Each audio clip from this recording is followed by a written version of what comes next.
సినీ నటుడు మహేష్ బాబుకు సంబంధించిన బ్రేకింగ్ న్యూస్ చూస్తున్నాం. సినీ నటుడు మహేష్ బాబుకు రంగారెడ్డి జిల్లా వినియోగదారుల కమిషన్ నోటీసులు జారీ చేసింది. ఒక రియల్ ఎస్టేట్ సంస్థ చేసిన మోసానికి సంబంధించి దాఖలైన ఫిర్యాదులో మహేష్ బాబు పేరును చేర్చారు. ఒక వైద్యురాలు ఫోరంలో ఫిర్యాదు చేస్తూ బ్రోచర్లో మహేష్ బాబు ఫోటోతో ఉన్న వివరాలను చూసి బాలాపూర్ గ్రామంలో లేఅవుట్లో ప్లాట్లు కొనుగోలు చేశామని పేర్కొన్నారు. అయితే ప్రతి ప్లాట్కు 34.80 లక్షలు చెల్లించిన తర్వాత అసలు ఆ లేఅవుట్కు అనుమతులు లేవని తేలిందని చెప్పారు. అయితే డబ్బు తిరిగి ఇవ్వాలని డెవలపర్ను ఒత్తిడి చేయగా సంస్థ ఎండీ కంచర్ల సతీష్ చంద్రగుప్తా కేవలం 15 లక్షల వరకే వాపస్ ఇచ్చారని బాధితులు తెలుపుతున్నారు. అయితే ఈ నేపథ్యంలో ఫోరం సాయి సూర్య డెవలపర్స్ అలాగే సంస్థ ఎండీ సతీష్ చంద్రగుప్తా ప్రచారకర్త మహేష్ బాబులను ప్రతివాదులుగా పేర్కొంటూ నోటీసులు జారీ చేసింది. నోటీసులు అందుకున్న వారు సోమవారం నాటికి వ్యక్తిగతంగా లేదా న్యాయవాదుల ద్వారా వినియోగదారుల ఫోరంలో హాజరు కావాల్సిందిగా సూచించింది. ఇందులో మహేష్ బాబుని 3వ ప్రతివాదిగా చేర్చారు.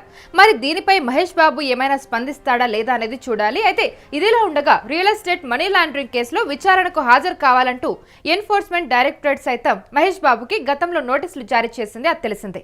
అయితే ఇప్పుడు ఈ అంశంలో కూడా నోటీసులు జారీ చేసింది. మరి దీని మీద మహేష్ బాబు ఏ విధంగా స్పందిస్తాడు ఏంటనేది వేచి చూడాలి.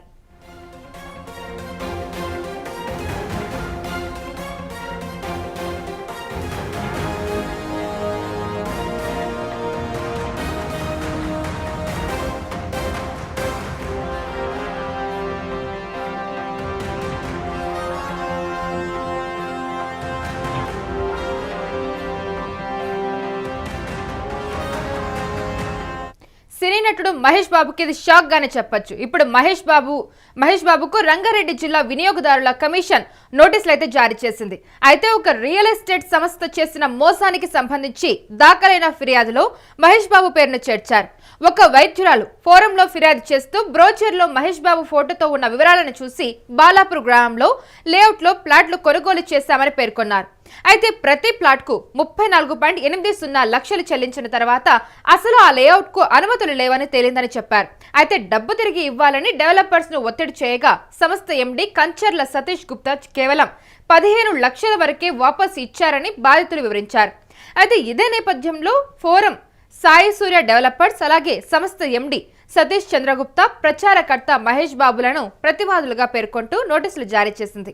నోటీసులు అందుకున్న వారు సోమవారం నాటికి వ్యక్తిగతంగా లేదా న్యాయవాదుల ద్వారా వినియోగదారుల ఫోరంలో హాజరు కావాల్సిందిగా సూచించింది.